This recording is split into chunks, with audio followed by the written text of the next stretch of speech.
The Cleveland Cavaliers just went out very sad and now are a second round exit, losing to the Tyrese Halliburton led Indiana Pacers in the second round. This Cleveland Cavaliers team was unbelievable throughout the regular season, finishing first in the Eastern Conference by a wide margin, and they were considered to be real title contenders this year, but they came out in the second round, and while they were banged up at times, they just didn't get it done, and Indiana dominated the series when Cleveland was healthy and when they were not. And Indiana definitely deserved to win the series. Tyrese Halliburton in this closeout game 5 had 31 points, 8 assists, and 6 rebounds, and Pascal Siakam had 21 points, 8 rebounds, and 5 assists. And for Cleveland, their top guys had a decent game. Mitchell had a 35-point, 9 rebound showing, but only had 1 assist, and that was a major concern for this Cleveland team in this game. They didn't generate a lot of assists, and Evan Mobley had 24 points, 11 rebounds, and an assist. But Darius Garland really didn't step up for Cleveland when they really needed him to in this do-or-die Game 5, and he only had 11 points, 4 rebounds, and 3 assists, and there was no one really generating offense for them and facilitating the offense. And Garland and Mitchell both can be guys that facilitate an offense and have a high volume of assists, but throughout this game, they really didn't do that.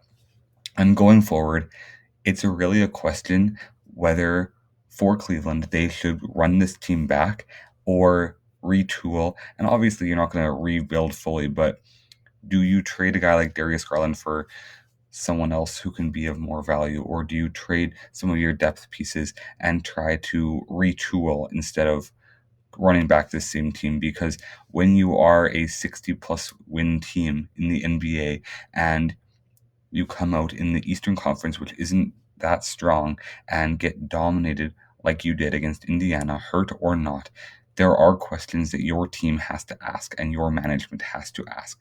And Indiana was just the better team in this series. Siakam and Halliburton were the better duo, and Andrew Nemhard played very well. And I'd say that Andrew Nemhard outplayed Darius Garland throughout the series when Garland was healthy. And in this deciding Game 5, Nemhard had 18, 6, and 3, while Garland had 11, 3, and 4. And that comparison in this game went to Nemhard. And in the late game situation, I think Cleveland really lost this game because they were only down 3 at a point with about a minute left. But then they started taking very ill advised shots and going strictly for threes, off balance threes, instead of passing to open players. And mentally, this Cleveland team did not look on point throughout this game and throughout the series. And it was very evident as their season was winding down that they were not a mentally resilient team as well, because of the fact that they just came down and hooked up shots instead of trying to work it around. They still had a minute. And even when they went down 6, you still have an opportunity to not shoot a 3 and get the best look possible. And they just didn't do that. And Donovan Mitchell has been outstanding in these playoffs, I have to say. And he was not 100% in this game. And he still had 35 points and 9 rebounds. And this loss cannot solely be put on him. But the Cleveland Cavaliers as a team were considered to be one of the deepest teams in the entire NBA throughout the season. But throughout this series, and especially this game, they didn't show that. And when their top players were injured throughout the series, their depth did not show up. And that was the calling card for this team throughout the regular season. And it was the difference in this series because Indiana had their stars going and they had a little bit of depth scoring as well. And Cleveland just didn't. When Cleveland's top guys were out or not producing, their depth did not show up. And that's the difference between a 60 plus win regular season and being a second round exit in the NBA playoffs. Now, do I think that this team is bad or, oh my goodness, Cleveland needs to trade away Donovan Mitchell and rebuild? No, absolutely not. But this team definitely needs to look and have some introspection throughout this offseason and see what pieces they may need to move on from and get a little bit more consistent depth scoring. And again, throughout the regular season, they were very good, but this team just didn't show up in the postseason. Even in their first round series, they didn't look as good as they had in the regular season. So it's definitely a topic of conversation throughout this next offseason.